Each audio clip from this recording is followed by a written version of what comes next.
Salut, bienvenue sur notre nouvelle vidéo.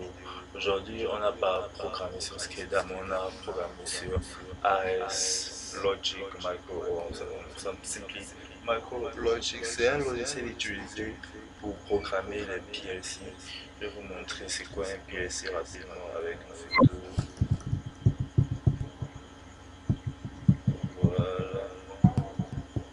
Voilà. Voilà. Voici ce qu'on appelle un PLC. Voici le PLC.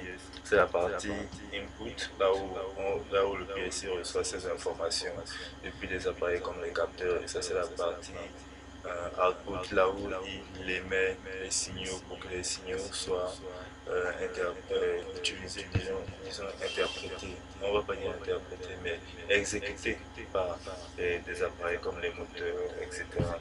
Et voici l'endroit où avec un câble de communication, tu branches la partie USB du câble à ton ordinateur. Ensuite, tu connectes cette partie-là ici et tu télécharges le programme. Ok, on va retourner sur notre code. Donc, le but de la vidéo, c'est d'expliquer comment est-ce qu'on a fait la simulation d'un parking complètement automatisé.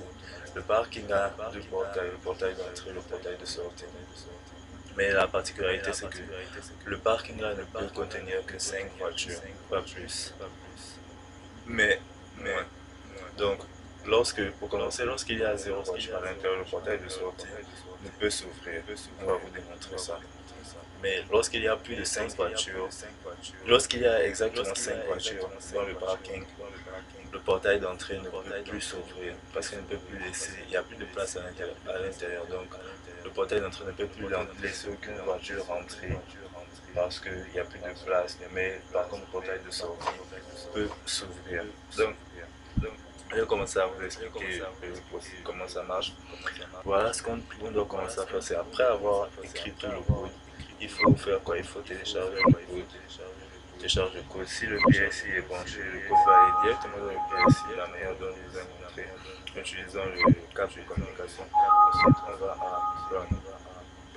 Première chose qu'on va tester, c'est si le portail de sortie peut s'ouvrir. Déjà, regardez ici, c'est là où il y a le counter. Le counter, c'est l'appareil, dans la partie du code, là où on compte les voitures qui sont à l'intérieur. Ici, comme vous regardez, c'est zéro. Il y a zéro voiture à l'intérieur. Donc, il y a zéro voiture à l'intérieur, essayons d'activer l'un des capteurs qui sont les portails de sortie. Voilà, déjà ce que vous devez savoir, c'est que pour chaque portail, il y a deux capteurs. Un capteur avant le portail et un capteur après le portail, c'est-à-dire un à l'intérieur du parking, un autre à l'extérieur.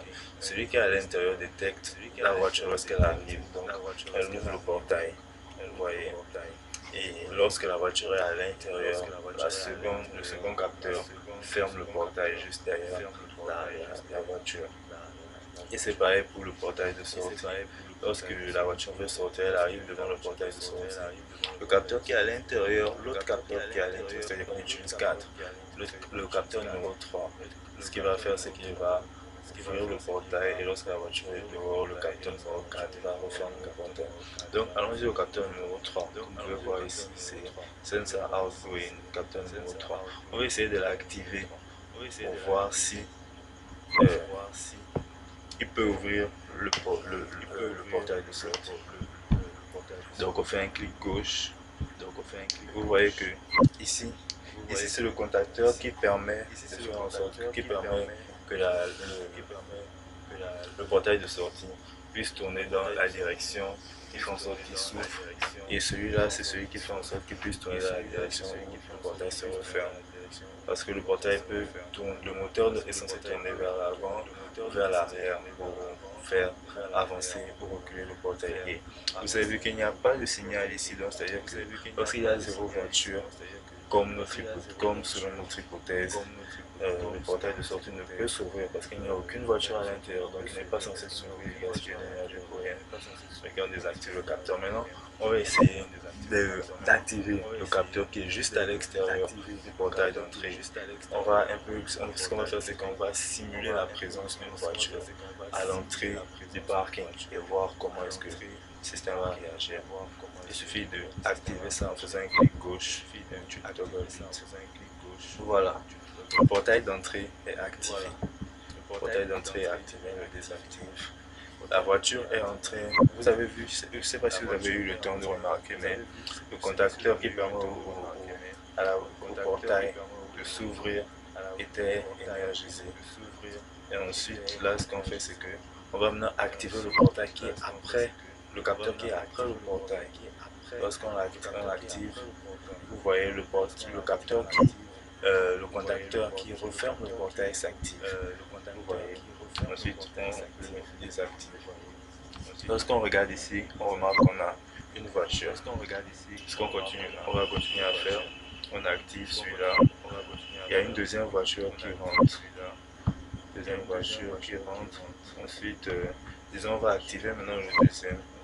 Vous voyez que lorsqu'on active le deuxième, le contacteur qui ouvre la voiture, qui ouvre le portail, arrête de fonctionner. Le contacteur qui referme le portail commence à fonctionner. Ok, on va désactiver. Notez que si ce n'est pas en mode simulation, les capteurs vont s'activer et se désactiver eux-mêmes. On va utiliser des capteurs de présence, c'est-à-dire que lorsque la voiture sera hors du champ du capteur, il va arrêter d'envoyer le signal. Donc on est maintenant désormais à deux voitures. Et vous voyez que, laissez-moi vous montrer que on peut aller à 3. Ok, on va à la troisième voiture. Ça s'ouvre, ça se referme, n'est-ce pas?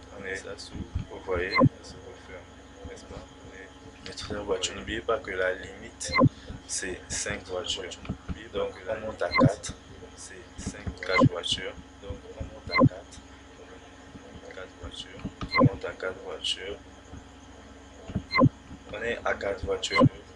Ok, maintenant, avant que la cinquième voiture n'arrive, on va essayer de faire en sorte qu'il y ait l'une des voitures qui ressort. Donc la voiture va se présenter à la sortie et par conséquent être devant le capteur de sortie. En essayant d'activer le capteur de sortie. Voilà. Le capteur de sortie est activé, la voiture, le portail, comme vous pouvez voir, le portail de sortie s'est ouvert, en train de s'ouvrir. La voiture passe et maintenant on rentre dans le champ du capteur qui est à l'extérieur de la voiture, qui est à l'extérieur du portail, désolé pour le petit erreur que je fais, qui est à l'extérieur du portail. Et cette voiture est désormais sortie. Donc on était à 4 voitures, on se retrouve à 3 voitures. Donc vous voyez que le nombre va varier. Si une voiture rentre, le nombre sera toujours exact. En tout cas, si une voiture rentre, ça va détecter.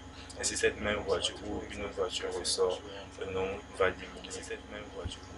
Ok, on peut continuer. On va reprendre. On monte à 4.